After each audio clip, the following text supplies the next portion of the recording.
दोस्तों, हम यहाँ पढ़ेंगे उद्योग क्षेत्रों के बारे में।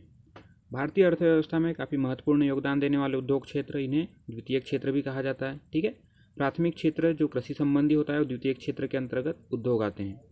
तो यहाँ पे हम इन्हीं उद्योगों के बारे में चर्चा करेंगे। तो आइए जानते हैं। सबसे पहले उद्योगों का जो विकास हुआ उसके बारे में चर्चा करते हैं कि जो प्राचीन समय से लेकर वर्तमान समय तक विभिन्न प्रकार के उद्योगों का विकास हुआ है, तो इसी के बारे में।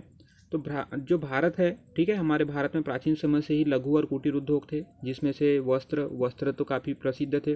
सारे संसार में हमारे भारतीय वस्त्र निर्यात किए जाते थे और कलात्मक वस्तुएं भी काफ़ी प्रसिद्ध थी।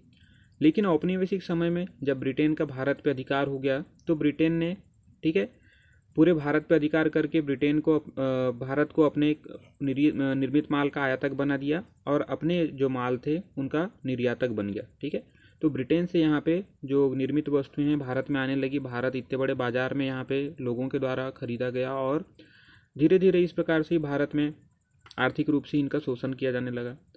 इससे उद्योगों का पतन होना शुरू हो गया। ठीक है, अगर आधुनिक तौर पर उद्योग देखें तो सबसे पहले यहाँ भारत में 1854 ईस्वी में सूती वस्त्र उद्योग की स्थापना की गई, जो कि बम्बई प्रांत में की गई थी।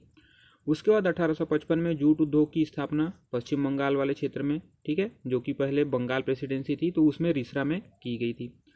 आगे चल के 1874 ईस्वी में पश्चिम बंगाल के कुल्टी में ही, और उसके बाद प्रमुख रूप से क्रांतिकारी परिवर्तन आता है 1907 में, जब जमशेदपुर में लौह इस्पात की कारखाना का यहाँ पे शुभारंभ किया जाता है। तो इस प्रकार से यहाँ पे धीरे धीरे एक एक करके उद्योगों की स्थिति होने लगी। नेक्स्ट देखते हैं स्वतंत्रता प्राप्ति के बाद। अब जैसे कि हमारा देश 1947 ईस्वी में स्वतंत्र हुआ, तो स्वतंत्रता के बाद चूंकि अभी तक हम औपनिवेशिक शासन में थे और औपनिवेशिक शासकों के द्वारा यहाँ के उद्योगों को काफ़ी सहायता नहीं दी जाती थी और एक प्रकार से इन्हें हतोत्साहित किया जाता था। तो स्वतंत्रता प्राप्ति के बाद उद्योगों के विकास के लिए विभिन्न प्रयास किए गए, जिसमें औद्योगिक नीति लाई गई 1948 ईस्वी में। इस नीति में सबसे पहले तो मिश्रित अर्थव्यवस्था पर बल दिया गया। मिश्रित अर्थव्यवस्था क्या है? समाजवादी अर्थव्यवस्था और पूंजीवादी अर्थव्यवस्था। तो इन दोनों को मिलाकर, न ही एक रूप से समाजवादी हो न ही एक रूप से पूंजीवादी हो, इन दोनों का मिला जुला रूप यहाँ पे मिश्रित अर्थव्यवस्था पे बल दिया गया। द्वितीय पंचवर्षीय योजना में उद्योगों को 3 भागों में बांट दिया गया। पहले जो उद्योग थे, जो कि सार्वजनिक उद्योग थे, सरकार के नियंत्रण में थे, उसमें 17 उद्योगों को डाला गया। ठीक है, जो पब्लिक प्राइवेट पार्टनरशिप में थे, अर्थात जो सरकार और निजी दोनों के द्वारा संचालित उद्योग थे, वो 12% कर दिया गया, जिसमें सरकार का ही अधिकतर नियंत्रण था। ठीक है, तो 12 उद्योगों को इसमें डाल दिया गया और जो भी बचे अन्य उद्योग थे उन्हें निजी क्षेत्रों के लिए खोल दिया गया। तो यहाँ पे हम देखें, जो द्वितीय पंचवर्षीय योजना में जो बातें की गई, तो उनका उद्देश्य था समाजवाद को बढ़ावा देना। अर्थात जो औद्योगिक क्षेत्र हैं या जो भी अर्थव्यवस्था में जो योगदान देते हैं, तो इस क्षेत्र में समाजवाद को बढ़ावा देने इनका उद्देश्य था।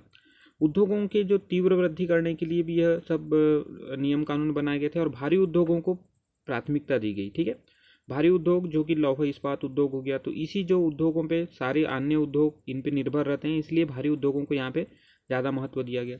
एकाधिकार की बात की गई, अर्थात सरकार का पूरा तरह नियंत्रण था, हर चीज़ में लाइसेंसिंग कर दिया गया था। ठीक है, संतुलित विकास के लिए प्रयास किए गए कि सभी क्षेत्रों में, सभी उद्योगों में एक साथ संतुलित रूप से उसका विकास होना चाहिए।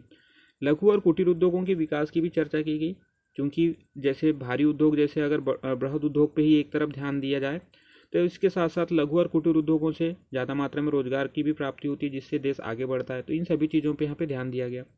आय असमानता को कम करने के प्रयास किए गए। ठीक है, तो ये लघु और कुटीर उद्योगों में रोजगार उत्पत्ति का यही एक मुख्य कारण था कि आय की असमानता को दूर किया जाए।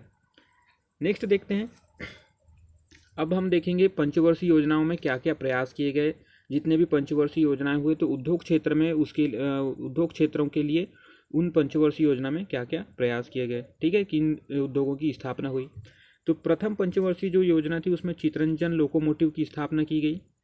दूसरा सिंदरी उर्वरक, जो कि उर्वरक क्षेत्र में यहाँ पे उद्योग था, और इंटीग्रल कोच फैक्ट्री की स्थापना की गई। तो इस प्रकार से प्रथम पंचवर्षीय योजना में जो प्रमुख उद्योग थे यहाँ पे उर्वरक और रेलवे के ज़्यादा महत्व दिया गया। द्वितीय पंचवर्षीय योजना में इस्पात संयंत्र, जिसके अंतर्गत राउरकेला, दुर्गापुर और भिलाई, इन 3 जगहों पे यहाँ पे इस्पात संयंत्रों की स्थापना की गई। तीसरे पंचवर्षीय योजना में हिंदुस्तान मशीन टूल्स, जिसे HMT भी कहा जाता है, ठीक है। तो इनके प्लांट पहले 1 हुआ करते थे, उनकी संख्या बढ़ाकर 5 कर दी गई।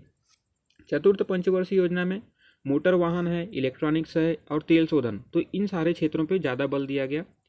पंचवर्षीय योजना में 1973 है, यहाँ थोड़ा ध्यान दीजिएगा, 1973 है, ठीक है।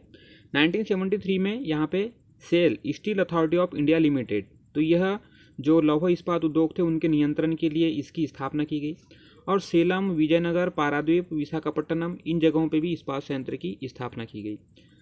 छठे पंचवर्षीय योजना में आत्मनिर्भरता पे ज़्यादा बल दिया गया कि अर्थात यहीं पे सारी चीज़ों का उत्पादन हो, भारत को किसी देश से आयात करने की आवश्यकता न रहे।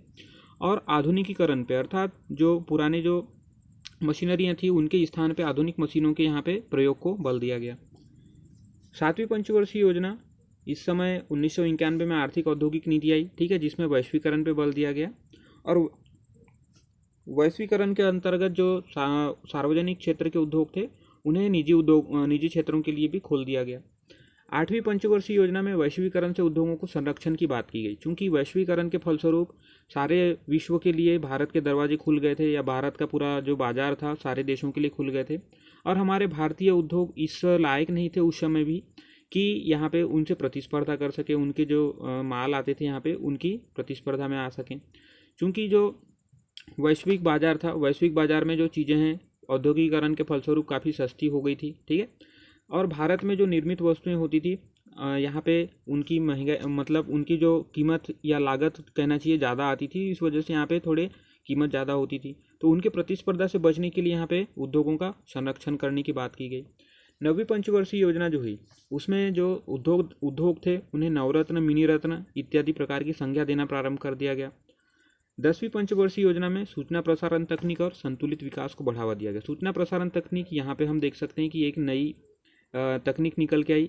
अभी तक तो केवल उद्योगों की बात हो रही थी, परंतु सूचना प्रसारण ने यहाँ पे प्रसार करना शुरू किया 10वीं पंचवर्षीय योजना के आते आते तक, और इसके लिए भी सरकार ने काफ़ी प्रयास किए। और आगे संतुलित विकास को बल देने की बात की गई, ठीक है। 11वीं पंचवर्षीय योजना जो हुई उसमें हमारी जो वृद्धि दर थी GDP की उसको 10% रखने का लक्ष्य रखा गया, कि अर्थात हमारे जो भारत की अर्थव्यवस्था 10% लक्ष्य के साथ गति करे। 12वीं पंचवर्षीय योजना में समावेशी विकास पे बल दिया गया, अर्थात इस प्रकार का विकास जो सभी जगहों पे एक समान हो और सभी के लिए समान हो, ठीक है। तो इस प्रकार से यहाँ पे चर्चा की गई। तो दोस्तों हमने चर्चा की, देख लेते हैं एक बार हमने क्या क्या पढ़ा इस बारे में। उद्योगों का विकास देखा, ठीक है। उसके बाद हमने स्वतंत्रता प्राप्ति के बाद उद्योग देखे। उसके बाद हमने पंचवर्षीय योजनाओं में जो जो प्रयास किए गए उनके बारे में भी पूरा अध्ययन किया। तो ठीक है दोस्तों, अगर आपको जानकारी पसंद आती है तो इसे शेयर कीजिए। धन्यवाद।